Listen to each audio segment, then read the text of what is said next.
ఆ తెలుగుదేశం క్యాడర్ది కూడా ఒక ప్రత్యేకమైన కెపాసిటీ ఉంది వాళ్ళకు. మనం చూస్తే మన పిల్లోళ్ళు డాక్టర్లు అయినా ఇంజనీర్లు అయినా కనీసం పక్కింటి వాళ్ళు కూడా చెప్పుకోము, నా కొడుకు డాక్టర్ అయినాడు, నా కొడుకు ఇంజనీర్, నా బిడ్డ ఇంజనీర్ అని. వాళ్ళు చూస్తే పక్కింటి పిల్లల్ని ఎత్తుకొని నా కొడుకు అని తిరుగుతూ ఉంటారు అనమాట.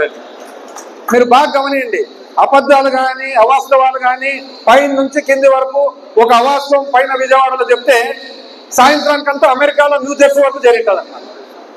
ఎందుకంటే వాళ్ళ క్యాడర్కు ట్రైనింగ్ ఆ విధంగా ఇచ్చినారు. ఎలక్షన్ ముందర ఒక్కసారి గుర్తు తెచ్చుకోండి, ఎన్ని అవాస్తవాలు, ప్రతి ఒక్కటి అవాస్తవం, ప్రతి ఒక్కటి అబద్ధం.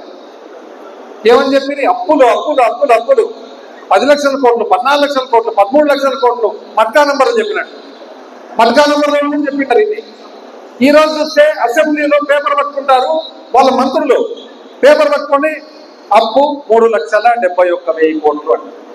చూడు ఎంత అన్యాయం. అదే మంత్రులు 3,71,000 కోట్లు అని చెప్పి అసెంబ్లీలో చెప్పి గేటు దాటి బయటికి వస్తారు, మళ్ళీ 2 లక్షల కోట్లు అంట. అదే రోజే అదే మంత్రే అదే, అంటే ఎంత అన్యాయం.